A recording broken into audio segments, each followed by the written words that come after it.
Estamos juntos novamente para a nossa reunião doutrinária do Centro Espírita Regeneração de São Gonçalo.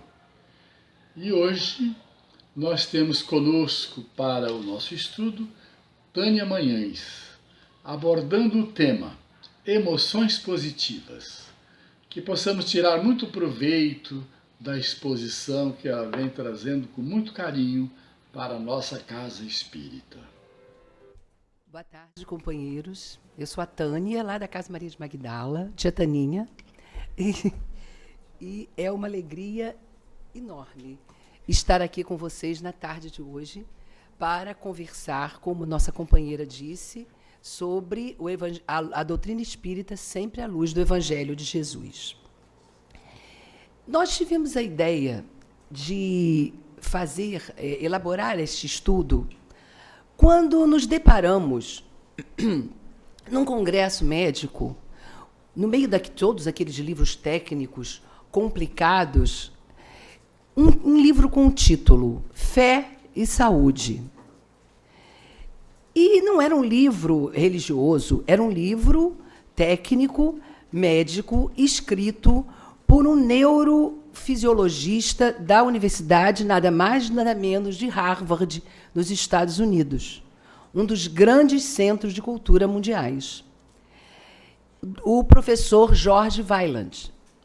E ele conta, no início, logo no prefácio do seu livro, que ele teve a ideia de escrevê-lo quando ele começou a observar um fato, não é um caso apenas contado, mas foi um fato que ocorreu lá nos Estados Unidos, que foi o seguinte: uma senhora teve o seu único filho, de 16 anos, assassinado por um menino de 14, que, tentando roubar-lhe a bicicleta e recebendo uma certa recusa do menino, não teve nenhum necessidade, nenhum escrúpulo de tirar-lhe a vida. E quando este menino foi a julgamento, porque naquele estado a maioridade, não é, para a justiça é de 14 anos, quando esse menino foi a julgamento, quando foi condenado há alguns anos no reformatório, aquela senhora, em alto e bom som, gritou ao final do julgamento: "Eu vou te matar". Foi uma comoção geral, porque falar assim na frente de todo mundo que ia fazer aquilo, né, deixou com que todos ficassem, né, de sobreaviso. Começaram, então, a observar o que aquela senhora ia fazer. Passaram-se 2 meses e ela foi visitar o menino lá no reformatório. É claro que, frente àquela ameaça, as primeiras visitas foram assistidas, ora da psicóloga, ora pela assistente social. É claro. E aquela senhora soube, então, pelo menino, que ele fora um menor abandonado e que, desde os 7 anos, vagava pela rua. E acabou, como é de sempre, ligado a um grupo. E que, naquela tarde, ele fora intimado a trazer uma bicicleta. E ele não podia, então, se mostrar covarde. Ele tinha que cumprir para que fosse aceito pelo grupo. E ele, então, não teve, né, o menor escrúpulo em tirar a vida para cumprir aquela ordem que lhe havia sido dada, uma vez que, dentro, né, do seu entendimento, ele precisava fazer aquilo, ou ele seria expulso daquele grupo, que era o único grupo que ele conhecia. E, então, aquela senhora percebe que ele não tinha nenhum afeto, não tinha tido nenhum afeto, não tinha tido nenhum apoio de família, e, por isso, o seu coração era tão árido. E ela resolve, então, visitá-lo periodicamente e começa a levar-lhe livros, roupas, um biscoitinho aqui, e começa a incentivar aquele menino a estudar. Ele não sabia nem ler. E quando o menino chega aos 18 anos, ele já havia terminado o ensino médio. Mentira. O ensino básico. E ele, então, teria um período de 3 anos em liberdade assim assistida. Ele passaria os dias fora e à noite iria para a cadeia. E teria que trabalhar. E ela resolve, então, oferecer-lhe como apoio para o almoço, para uma troca de roupa, a sua residência, num quartinho que havia nos fundos. E assim aquele menino faz. Ele começa a ir à casa dela, ficando, né, lá no quartinho dos fundos, para que pudesse ter um apoio. E ela continua a lhe incentivar. Ele faz o ensino médio. E quando ele recebe a liberdade condicional aos 21 anos, ela o chama para morar na casa dela. Ela e o seu esposo, religiosos que eram, haviam decidido que iam receber aquele menino como seu filho. E ela lhe fala, então, quando eu estive presente no seu julgamento, eu disse, para que todos ouvissem, que eu ia te matar. E, realmente, você hoje não é mais aquele menino que fez aquele ato com o meu filho. Você hoje é uma outra pessoa. É um homem recuperado, trabalhador, com uma visão de vida. Aquele menino morreu. Eu, então, consegui alcançar o meu intento. E este fato foi altamente divulgado, graças a Deus, na imprensa, né? Porque, infelizmente, o que é ainda ruim é o que chama atenção, embora inúmeros fatos aconteçam a cada minuto de bondade no nosso mundo. Mas aquele menino, então, seguiu a sua vida. Hoje é um economista com a família constituída. E o professor George Weiland, então, resolve ir conversar com esta mulher. Porque como que ela conseguiu vencer, superar uma situação tão difícil? E ela lhe explica que naquele momento em que ocorreu, né, a desencarnação do seu único filho, no caso, né, muitas pessoas que não têm, né, um conhecimento claro da continuidade da vida chamam de perda. Então, quando ela perdeu, entre aspas, o seu filho, ela disse que ela ficou numa encruzilhada. Ou ela se envolvia pelo ódio, pelo rancor, pelo ressentimento e se destruía, ou ela conseguia vencer aquela situação perdoando aquele menino. Mas para que ela perdoasse aquele menino, ela precisava renovar o seu sentimento. Ela resolve, então, renová-lo também, para que ela pudesse caminhar em paz. E ele, então, começa a estudar a influência das emoções positivas na nossa vida. Porque ela conseguiu. Possivelmente, ela se enterraria numa depressão, até numa doença grave, porque nós sabemos hoje que as doenças paralisantes, o câncer, as doenças articulares, têm muitas delas origem nos nossos sentimentos. E aquela senhora, com certeza, iria, quando não paralisada fisicamente, iria estacar a sua vida emocionalmente se ela mantivesse aquele ódio no seu coração. Mas ela consegue se renovar, renovando aquele menino, permitindo que as emoções positivas invadissem o seu coração e ela pudesse, então, ter uma ação positiva frente àquela situação tão difícil. Então, nós vamos ver, é só apertar a setinha para frente, né? Que todos nós, os seres humanos, temos dentro de nós o germe das emoções positivas, né? Todos estamos capacitados para as emoções positivas, que são um denominador comum de todas as religiões. Não esqueçamos que esse livro é um livro científico. Então, ele não escreve se dirigindo especificamente a nenhuma religião, né? Ele é um neurofisiologista. Então, ele diz, né, que todas as religiões, e isto é fato, né, até porque o governador da nossa terra é o Mestre Jesus. Ele está conosco desde que a bola de fogo lá se desprendeu do sol. Então, ele toma conta da nossa terra. Então, todas as religiões, mesmo as que não acham que são, são cristãs, porque, afinal de contas, quem toma conta de nós é o Cristo. Então, todas são cristãs, mesmo, né, as que não sabem que são. Né? Então, e todas as religiões nos falam o quê? Né, da nossa busca pelo que é positivo, pelo bom, pelo amor, pela caridade. Então, todas as grandes religiões nos falam dessa potencialidade. E Jesus fala com bastante clareza, né? Vós sois a luz do mundo. Nós temos a luz, vós sois deuses. Nós trazemos dentro de nós essas potencialidades. Então, esse detalhe aqui é muito importante. Possuir emoções positivas não é apenas bom, mas é essencial para a sobrevivência do Homo sapiens enquanto espécie. Guardem bem esse detalhe. Isto aqui é uma citação científica. Então, ter emoções positivas é fundamental para a preservação da espécie. Né? Porque nós somos, né, a espécie animal Homo sapiens.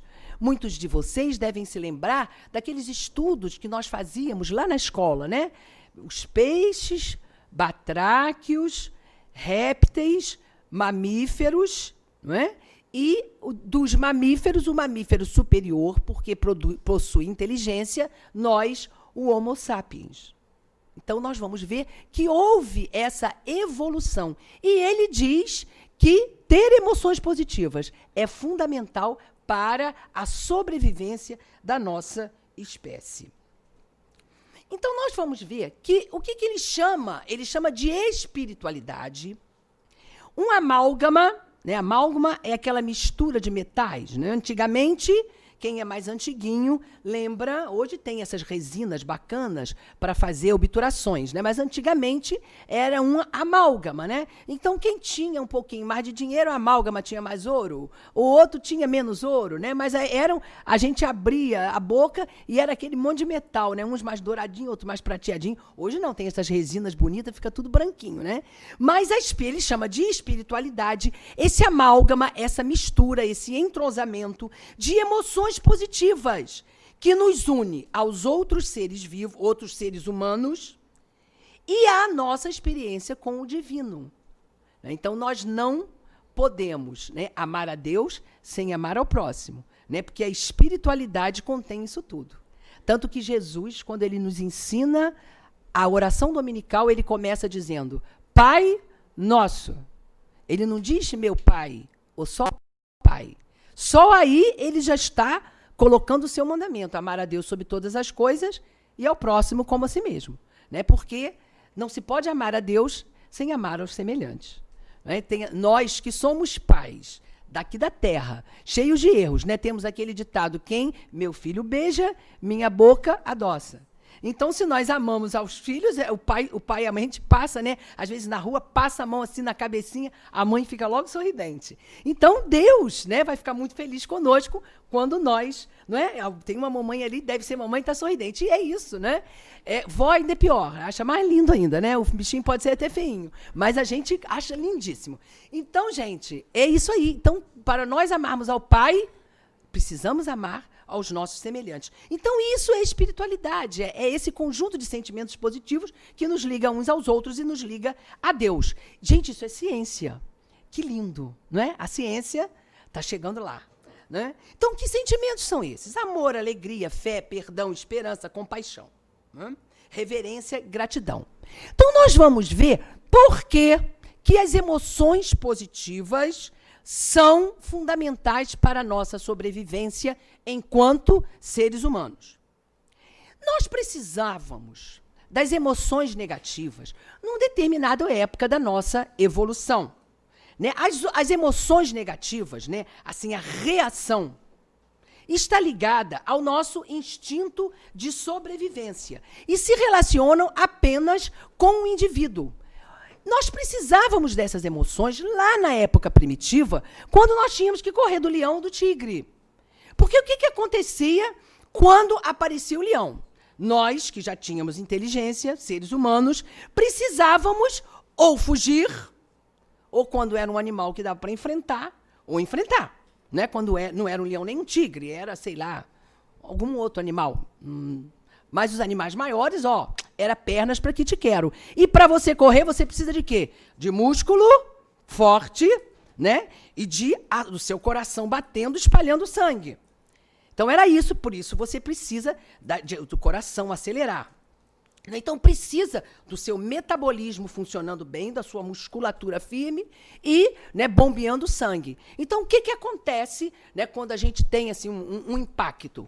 O nosso coração acelera, a nossa mão fica fria, porque vai tirando, né, da periferia, da ponta do nosso corpo para o centro, para que a gente possa ter força para correr.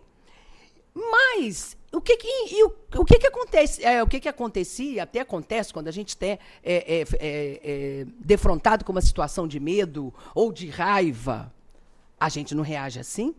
Quando a gente só de pensar que vai ver aquele sujeito, o coração já a gente acelera, né? Se a gente vira, então nem se fala. O coração acelera, a boca fica seca e por aí afora. Então, nós vamos ver que esses sentidos, essas sensações, elas estão ligadas a uma parte do nosso sistema nervoso autônomo que se chama simpático, né? Então, a gente vai ver que esse simpático não é nem tão simpático assim. Não é porque o coração acelera, a boca fica seca, ele não é muito simpático. Mas ele joga o quê? Ele joga adrenalina na nossa circulação. E o que a adrenalina faz? Né? Aumenta o batimento cardíaco, não é? Porque nós precisávamos dela. Mas quando a gente está sob o controle, né, desse sistema nervoso autônomo simpático, a gente está pensando só na gente. Era a história lá do leão, né? Apareceu o leão, né? Você vai pensar que o Marco também está exposto ao leão? Não, eu quero salvar o meu lado, a minha pele, ó. Pernas para que te quero, né? Então, o indivíduo se concentra em si. E ao passo que, né, e tem uma outra observação muito interessante ali abaixo. Quando nós estamos assustados, que é o medo, né? Furiosos, a raiva, ou deprimidos, né? Porque o deprimido, no fundo, né, ele é um grande egoísta. Porque ele se deprime e o mundo que fique para lá. Né? Então, assustado. É claro que nós não estamos condenando ninguém, mas é uma reflexão. Né? Então, quando estamos assustados, furiosos ou deprimidos, o indivíduo só está pensando em si. E é difícil criar e aprender coisas novas. É ou não é? Quando a gente está com raiva, com ideia fixa numa alguma coisa, mas aquele fulano me respondeu no trabalho, me ofendeu no trabalho. E eu não dei uma resposta à altura. Porque tem gente que responde na hora, né? E tem gente que 3 horas depois é que lembra, eu devia ter dito isso. Mas aí passa o dia inteiro dizendo que devia ter feito aquilo. E não consegue pensar mais em nada. Não é? Por quê? Porque ele está consumido pela raiva. Né? Ele está com o seu sistema nervoso simpático assim, dominando. Eu esqueci de falar, né, que o sistema nervoso autônomo é aquele que a gente não controla com a nossa consciência. Né? Que nós temos, né, o nosso sistema nervoso que nós podemos controlar. Né? Que, por exemplo, eu estou aqui abrindo a minha mão. Né? É uma ação voluntária. Então, é o sistema nervoso voluntário. E tem o involuntário, que é o autônomo, né? O que é um trabalhador autônomo? É aquele que trabalha por conta própria. Então, essa parte do nosso sistema nervoso, ela trabalha por conta própria, não é? Quando a gente vai encontrar com um amado pela primeira vez, a gente consegue dizer coração não acelera. Não é? Não consegue dizer. Né? Quando a gente vai fazer aquela entrevista de emprego, a gente consegue, barriga, não fique se mexendo, não é verdade? A gente não consegue, porque o nosso sistema nervoso está agindo, né? Dona Tânia vem fazer uma palestra, ó, tá aqui toda de placa vermelha. Isso aqui é o simpático, não dá para controlar. O pescoço fica vermelho, não tem jeito, né? E hoje eu tenho coragem, quando eu comecei a fazer estudo, eu tenho 9 graus de miopia. O que eu fazia? ia sem óculos. Não enxergava nada. Agora eu enfrento o leão. Boto os óculos e fico cheia de placa vermelha. Mesmo sabendo, né, que a Fernanda enviou o seu sentimento de solidariedade para o nosso estudo. Mas é um simpático que a gente não consegue controlar. Ele é autônomo, gente. Né? Então, esse sistema nervoso simpático, ele limita a nossa atenção. E vamos imaginar do ponto de vista da saúde. Se a gente deixa que esse simpático nos domine, se a gente não controla as emoções, o que vai acontecer? Nós vamos viver com o coração acelerado, com os músculos retesados, não é? E com a barriga doendo, né? Com diarreia, e por aí afora. E será que podemos fazer alguma coisa? Bom, vamos deixar aqui em suspense. E as emoções positivas, elas são mais expansivas e nos ajudam a ampliar e a construir. E elas levam a ação do nosso sistema nervoso autônomo para simpático, quer dizer, está ao lado do simpático. E elas nos ajudam a acontecer o quê? Quando esse parasimpático é que está funcionando, reduz o nosso metabolismo, o nosso coração volta a bater normal, a nossa frequência respiratória volta, né, a se normalizar, e a tensão muscular. Então, hoje nós sabemos que as emoções positivas, elas estão situadas no córtex pré-frontal esquerdo. Então, essas emoções aumentam a nossa tolerância, ampliam a nossa moral e elevam a nossa criatividade, porque nós estamos calmos. Se nós nos acalmamos, né, nós conseguimos ler uma página, porque a gente consegue conversar, porque às vezes quando a gente está nervoso, a gente não consegue nem conversar. Às vezes a pessoa quer chegar e nos dizer uma palavra e a gente não quer nem ouvir, a gente fica falando sem parar. Agora, se nós conseguimos deixar que, né, as emoções positivas, nem que seja uma calmazinha, leve, nos envolva, nós vamos deixar o parasimpático agir. E aí o nosso coração vai desacelerar, né? Porque quando o nosso coração acelera, o nosso metabolismo aumenta, o que sobe junto? O que sobe junto, gente, quando o coração acelera? A pressão. Não é verdade? Quando os nossos músculos estão endurecidos, a gente começa a ter o quê? Dor articular, cãibra. Não é? Então, se nós deixarmos que o simpático, que na realidade é antipático, nos domine, nós vamos adoecer. Entenderam lá a preservação da espécie? Tá? Então, né, nos fala o professor George Weiland. Ao reconhecermos que a espiritualidade tem bases biológicas, percebemos que temos que evoluir para ela. Então, não é demais esperar que, à medida que a seleção natural avança, os seres humanos possam se tornar ainda mais espiritualizados. Olha que interessante. À medida que a seleção natural avança. Então, nós vamos lá para a ciência, para a teoria da evolução de Darwin, em que ele diz, né, que determinadas espécies, à medida que o mundo foi evoluindo, não puderam continuar aqui, porque a Terra se modificou. Então, ele chama isso de seleção natural. Né? Vide que, uma determinada época, os dinossauros dominavam a Terra. E depois, com o tempo e as novas condições de vida, eles foram indo, né, e se tornaram lagartixas. Hoje, né, são os répteis, alguns que nós temos, não é? Porque a seleção natural fez com que aquelas espécies fossem, né, se exterminando. Então, ele diz que não é demais esperar que, à medida que a seleção natural avance, os seres humanos se tornarão mais espiritualizados. Então, nós vamos ver aqui por que isso, né, acontece. Aí vocês vão dizer, vem aquela dona lá da Casa Maria de Magdala, sábado de tarde, botar a gente para ver Cérebro. Mas é muito importante, gente, e é fantástico a gente perceber que hoje a ciência está chegando à explicação dos ensinamentos de Jesus e dos ensinamentos da doutrina espírita. Então, rapidamente, esse aí é um cérebro. Então, essa partezinha aqui de baixo, e está aí, né, nas indicações, né, que ponte, cerebelo, essa partezinha aqui, mais de baixo, eu vou virar para cá, o mais difícil de falar é ter que, né, acompanhar o microfone. Então, essa parte mais de baixo aqui, ponte, e aqui a medula, essa parte existe desde os répteis. As lagartixas, os jacarés têm essa parte. Depois, os mamíferos já têm aquela outra partezinha marrom e uma branquinha lisa ali em cima, chamada diencéfalo, que aquela branquinha é a medula oblonga.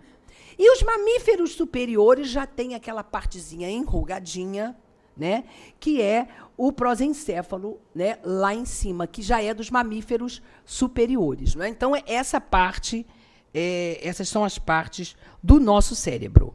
Então, aquela parte de baixo, que é o mais abóboro ali, mais forte, né, que é o cérebro primitivo, é constituído pelas estruturas do tronco cerebral, bulbo, cerebelo, que são as estruturas básicas. E elas são... elas existem desde os répteis, né? E vamos ali para o item de baixo. A unidade primitiva é responsável pela autopreservação. É aí que nascem os mecanismos de agressão e de comportamento repetitivo. O que acontece com a lagartixa quando vê a gente? Ó, vai embora. Porque ela sabe que nós somos maiores que ela. Quer dizer, ela não sabe. Né? Ela apenas tem um instinto de autopreservação, ela foge porque tem medo de que a gente vá, né, fazer alguma coisa com ela. É aí que nascem as reações instintivas dos arcos reflexos, ou seja, está quente, a gente tira a mão. A gente nem pensa que vai tirar a mão. Isso é um arco reflexo. Né? E os comandos que possibilitam algumas ações involuntárias e certas funções viscerais. São indispensáveis à preservação da vida. Então, esse é o cérebro primitivo. O paleo cérebro intermediário já é comum dos mamíferos, né?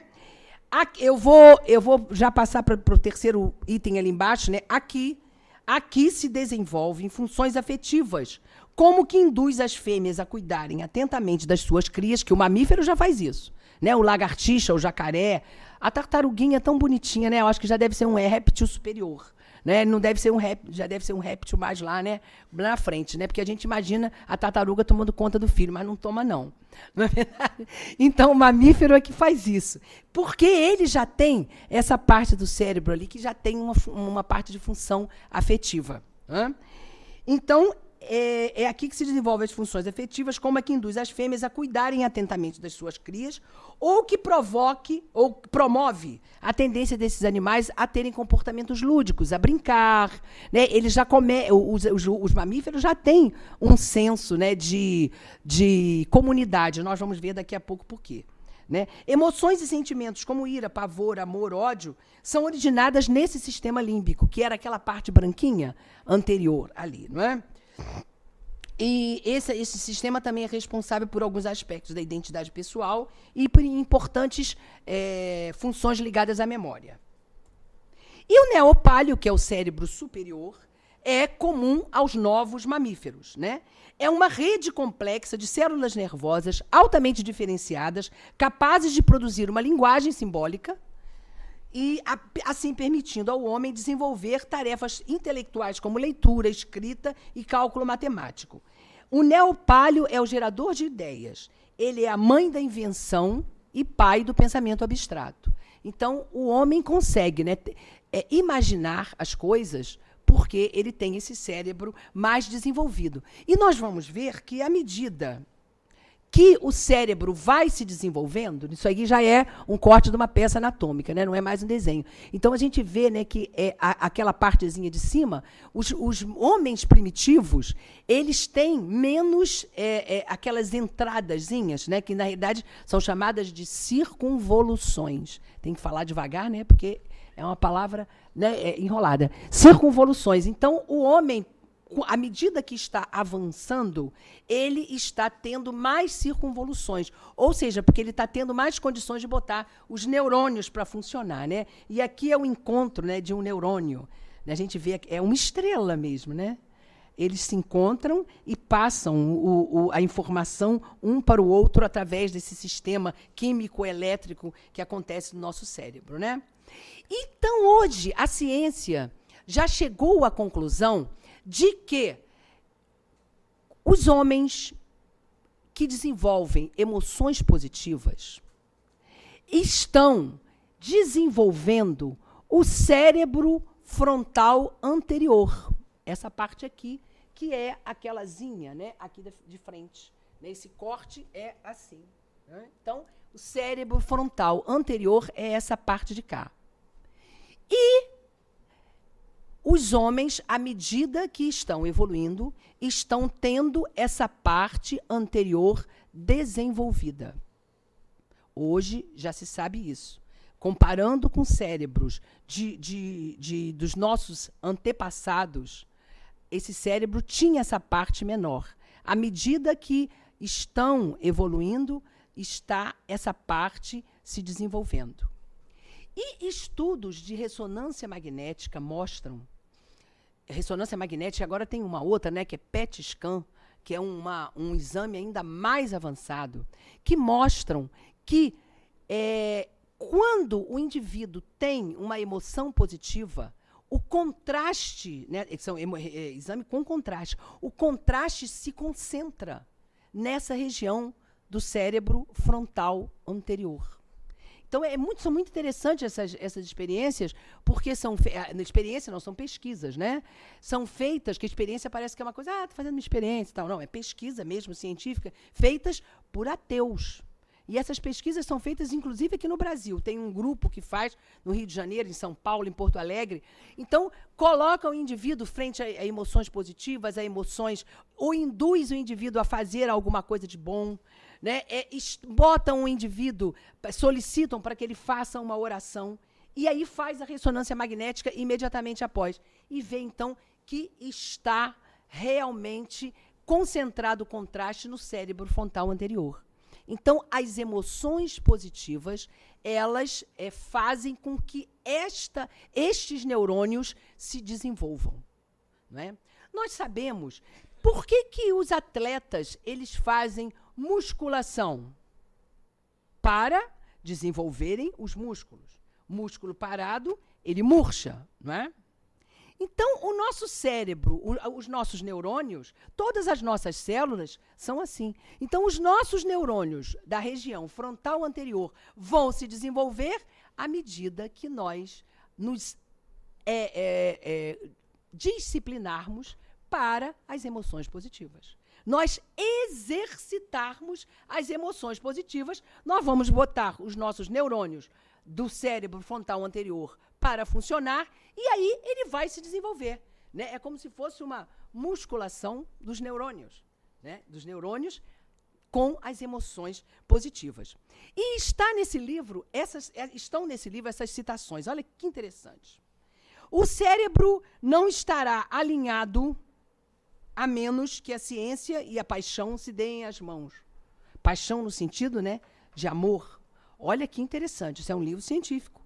O cérebro não está alinhado, ele não funciona equilibradamente, a não ser que a ciência, conhecimento, e a paixão, o amor, se deem as mãos. Onde a gente já viu isso, gente? As asinhas de Emanuel, né? Um homem não pode evoluir se ele não desenvolver as duas asas. A asa da sabedoria e a asa do amor. Olha, do casamento, da razão com o afeto, resulta uma claridade com paixão. A razão sem o afeto seria impotente. O afeto sem a razão seria cego. Parece Kardec, mas não. É um psicólogo lá de Harvard, Sylvan Tompkins. Então, nós estamos vendo que a ciência está chegando exatamente aonde a ciência espírita nos encaminha. Então, vamos voltar lá, rapidamente, nos nossos répteis. Os répteis têm o sangue frio, o cérebro minúsculo, são traiçoeiros, desconfiados e destituídos de humor. Né? Embora o jacaré mostre os dentes, a gente nunca viu um jacaré bem-humorado.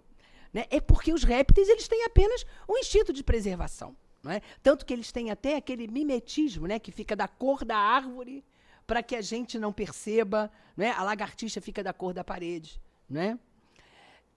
Os mamíferos, eles já foram peludos, insetívoros, e nasceram inicialmente num ambiente escuro. Quando começaram a surgir os primeiros mamíferos, o mundo era dominado pelos grandes répteis, pelos dinossauros.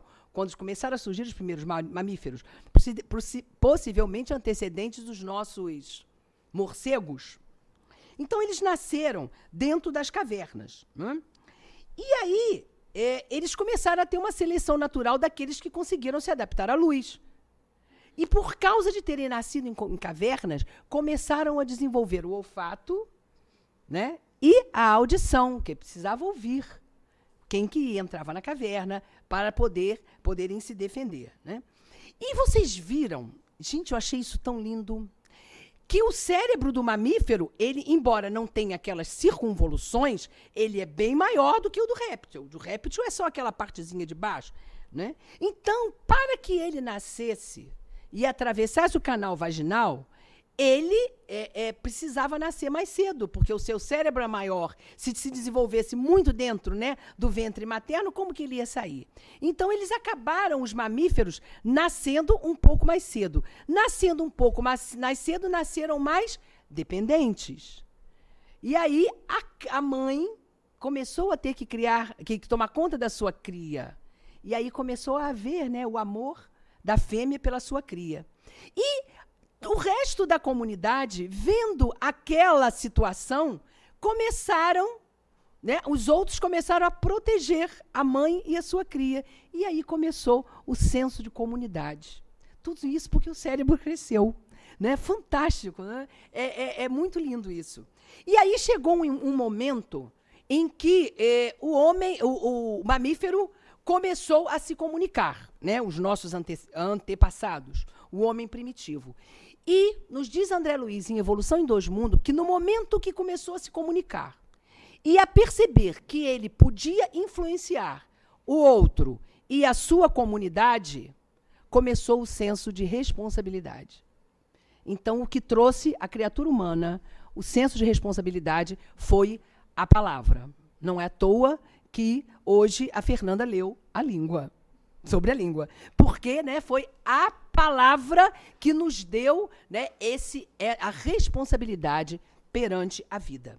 Então, nós vamos ver, né, que o cérebro do mamífero superior, que somos nós, já tem toda aquela estrutura que vai modificar completamente a nossa visão perante o mundo. Porque quando nós começamos a nos preocupar com a comunidade, nós vamos começar a nos relacionar. E nos relacionando, nós vamos nos preocupar com o outro, nós vamos nos preocupar com o dia de amanhã e nós vamos observar o que aconteceu ontem para aprendermos com aquelas experiências. Né? Então, quando se vive um dia após o outro, sem análise, a vida se torna apenas mundana, apenas material. No entanto, se você tem um passado, começa a indagar sobre as suas origens. E se tem um futuro, começa a querer saber, por exemplo, o que vai acontecer depois da morte. A realidade é substituída pela reverência e tem início uma vida espiritual. Quando estamos limitados apenas ao tempo presente, é difícil discutir os benefícios, por exemplo, da gentileza. Mas, se você observa o passado, isso vai ajudar a discutir e a observar que a gentileza que você recebeu e a sugerir que, se você fizer o bem sem olhar a quem, pode ser vantajoso. Isso, gente, está no livro científico. Não é? Então, isso, quando você começa a analisar que o que você faz de bom traz uma retribuição, você começa a desenvolver confiança em si mesmo. Se eu fizer o bem, só virá o bem para mim. E confiança no outro, que também poderá desenvolver esse tipo de sentimento. Né? E essa confiança vai nos trazer, né, uma nova visão da vida. Então, a fé, ela é a confiança básica que o mundo tem sentido e a bondade existe. Tá? Isso está neste livro científico. E ele diz: Cristo quis que nós sentíssemos e não pensássemos que somos amados. Por isso ele disse que ele é o pão da vida. Porque ele vem, né, matar a nossa sede e a nossa fome de afeto. Porque ele não apenas falou, ele vivenciou e vivencia tudo o que ele nos ensina, porque ele está de braços abertos para nos receber sempre. Então, nos diz o professor George Weiland que a mesma estrutura límbica, né, lá do cérebro, que nos prepara para receber e conservar o amor, também nos fornece consolo e confiança. A fé profunda nos auxilia a acreditar no amor, mesmo quando ele não está diante dos nossos olhos. E aí, nessa citação, nós vamos lembrar, né, que nós podemos confiar em Jesus porque ele tem, durante toda a trajetória da humanidade, nos dado inúmeras provas de que ele está ao nosso lado.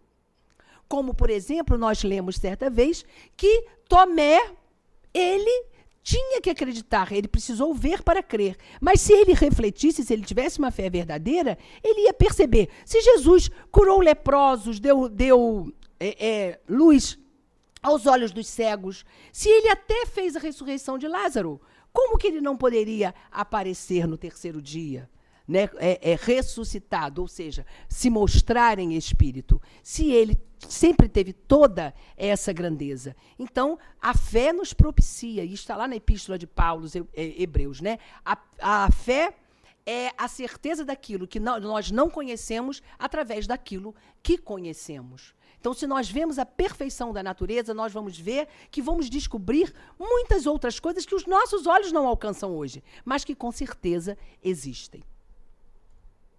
A fé permite que muitos de nós suportemos as dificuldades da vida com uma equanimidade, com um equilíbrio que seria inconcebível num mundo iluminado só pela razão.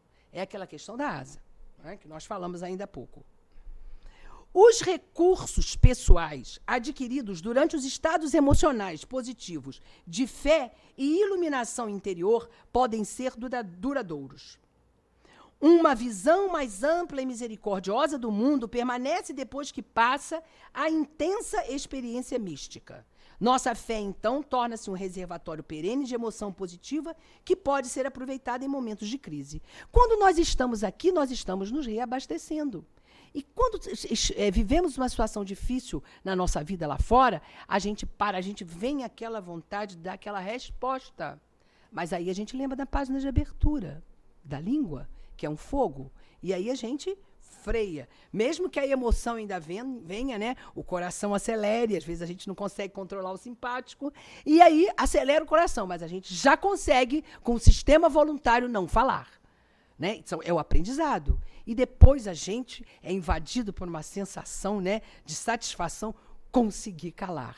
Né? Daqui a pouco a gente não vai nem pensar, mas se a gente já conseguir calar, já é mais do que meio caminho andado. A gente já está segurando a língua, que é um músculo voluntário. A língua não é controlada pelo simpático nem pelo parasimpático. A língua é um músculo voluntário. Então, nós, com certeza, podemos educá-la e discipliná-la. Né? Então, enquanto a fé... Isso aqui é uma citação de Joana. Olha que interessante, hein? As citações que nós lemos anteriores foram lá do livro do professor. Agora nós vamos ler a citação de Joana. Enquanto a crença aceita algo verdadeiro ou falso sem o concurso da razão, a fé transcende a própria razão, mediante sutilezas metafísicas, desdobrando-se em sentido especial. É imperioso que a fé, no afã de engrandecer-se, indague, perquira e realize, né? Ou seja, estude, analise e faça. Não adianta só, né, conhecer. A fim de poder resistir às circunstâncias adversas, às decepções de qualquer expressão. Porquanto, fundamentado em fatos iniludíveis, sobrevive aos escombros e destroços das crenças ruídas e das instituições malogradas. Para legitimar-se, a fé deve consociar-se com a razão que elocubra a alma e analisa, passando pelo crivo da argumentação lógica tudo o que crê. Então, é importantíssimo que nós tenhamos esses conhecimentos para que a nossa fé se baseie em fatos incontestáveis. E foi isso que Jesus nos falou no seu evangelho. Ele deixa muito, através dos símbolos, para que nós desenvolvamos a nossa capacidade de analisar. Porque Jesus, ele não queria que nós apenas repetíssemos. Ele quer que a gente analise, porque quando a gente analise, a gente aprende. Realmente. E a gente então vai lá no prefácio do livro Boa Nova, quando Humberto de Campos, encantado com o mundo espiritual, ele que tinha sido ateu na última encarnação, quando ele chega, ele diz no prefácio da Boa Nova: já não cogito de crer, porque sei. Então, quando você sabe, você não precisa acreditar, você já sabe. Então, aquilo já é automático. Você não precisa, eu acredito nisso. Não, eu sei. Se eu sei, aquela fé, aquela confiança é natural. Então, nós vimos que a evolução vai fazer com que os indivíduos tenham emoções positivas. Os indivíduos que sobreviverão, o homem do futuro terá o seu córtex pré-frontal desenvolvido. Esse é que sobreviverá. É uma descoberta científica. E são as emoções positivas que fazem com que esse cérebro se desenvolva. Essa parte do cérebro se desenvolva. E o que é um indivíduo que cultiva o amor, a fé, a confiança? Ele é aquele que se deixa levar pelo simpático? Não. Ele é aquele que cultiva as emoções positivas que vão fazê-lo se acalmar, se tranquilizar, se equilibrar. Então, o homem do futuro, né, a espécie humana que sobreviverá será aquela que tiver o seu córtex pré-frontal anterior desenvolvido. Portanto, será aquele indivíduo que tem emoções positivas, né? Por isso, né, essas criaturas são chamados de mansos. Então, o homem que sobreviverá na Terra serão os mansos. Está provado, está sendo já comprovado cientificamente. Por isso que há 2000 anos Jesus nos falou: bem-aventurados os mansos, porque eles herdarão a terra. Jesus já sabia de tudo isso, que o indivíduo que tem o seu cérebro desenvolvido com as emoções positivas é aquele que conseguirá sobreviver. Então, por isso, ele nos falou: bem-aventurados os mansos, porque herdarão a terra. Então, é maravilhoso nós sabermos, né, a confiança da nossa fé. E vamos, então, lembrar de Kardec: fé inabalável é aquela que pode encarar frente a frente a razão em todas as épocas da humanidade. Então, nós estarmos, né, tomando ciência desses conhecimentos é fundamental para o fortalecimento da nossa fé, para que nós possamos levar para a nossa vida, para o dia a dia, essa certeza que mesmo nas dificuldades não estamos sozinhos, que Jesus está ao nosso lado, que os amigos espirituais ao nosso lado, que os amigos estão ao nosso lado. É muito importante que a gente venha à casa espírita, porque a gente podia pegar o livro e estudar em casa, mas quando a gente vem aqui, nós trocamos as nossas vibrações. Os amigos espirituais inundam o nosso coração de energia, né? A gente sai revitalizado. É a troca. Isso é fundamental, né? Então, né, para terminar, vamos a essa citação do Evangelho, né? Estão próximos os tempos, repito, em que nesse planeta reinará a grande fraternidade, em que os homens obedecerão à lei do Cristo, lei que será freio, esperança e conduzirá as almas às moradas ditosas. Amai-vos, pois, filhos do mesmo Pai. Não estabeleçais diferença entre os outros infelizes, porquanto quer Deus que todos sejam iguais. Então, nós estamos chegando nesse momento da nossa Terra e é fundamental que cada um de nós faça a sua parte, levando para o dia a dia esses ensinamentos, fortalecidos por esta fé que nos esclarece e principalmente pelo amor que Jesus, através dos seus amigos, nos tem demonstrado a cada dia. Que Ele possa, então, nos abençoar agora e sempre.